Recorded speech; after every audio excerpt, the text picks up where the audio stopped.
John, you're not a bad side when you can hold onto the ball. Yeah, it's been a challenge, something that we've been aware of, particularly over the last month and some games we've had at home that, yeah, you can't win without it. Thought against a really good side today, we were able to do that. You know, we weathered a bit of a storm early, got a bit of possession, and I thought they just led them around the field really well.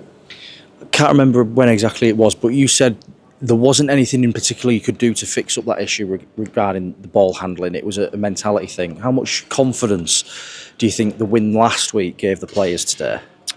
Oh, winning, you'd rather win than lose, put it that way. But it's just every week is a battle, you don't prepare well and you're not aware of the situation around you. That's when errors tend to happen. So it's, this game's over. We'll enjoy that one. We'll get back to training and massive game for us, Huddersfield. They got us last time we played them. I would love to see a massive crowd at MKM for the game next week. How smart was the performance today? Yeah, it was gritty and it was smart when it had to be. Some guys were playing longer than they normally would, and some guys hadn't played at Super League for a while, and playing big minutes in a crucial game and a crucial time of the game. There was a hell of a lot to like about the whole team performance. A lot can happen in a rugby league game, and people can forget what happens at the start in the first few minutes. The first 10 minutes, the scramble defence was exceptional.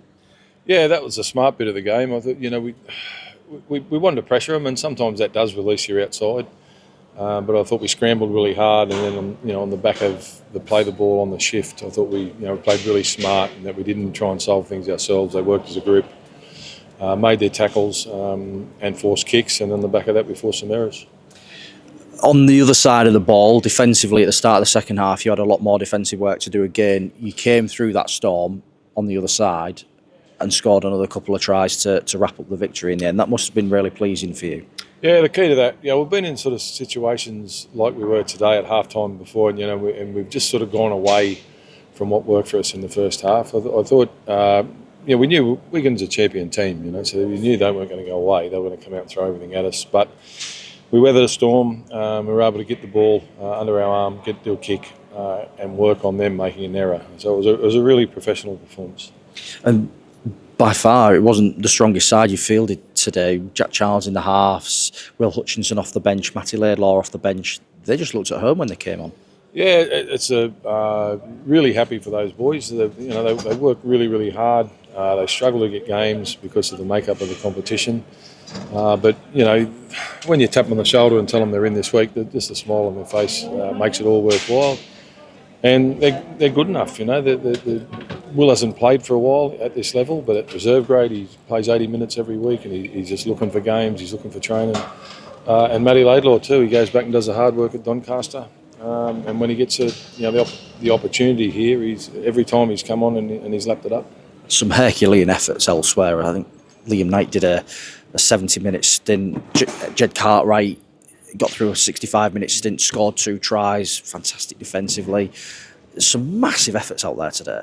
Yeah, I think I said earlier, Knighty hasn't been real well the last probably 6 weeks. He's been sort of the remnants of a virus. Last week was the best he's felt for a long time. And today, if he didn't start cramping up, he probably could have got through the distance in the game. But with the game next week, and we had a few interchanges up our sleeves, we got him out of there. And Jed's, I'm just going to continue to look after him minutes-wise. He's really important to the team. He's very valuable. It's hard to get a line running, hole running back rower his size and speed. So, I just want to keep him on the field. I know your attention is already on next Saturday's game against Huddersfield, but I don't want to brush over the fact that you've beaten Wigan here at the Brick twice this season. Not many teams can say they've done that for a very long time. No, it is a daunting place. The record is second to none. Especially on what they did last year, on the back of last year. Well, all I can say is that everyone within the squad was looking forward to it. There's total respect for Wigan and what they do and how they go about it, but there was no fear, and that's how they played.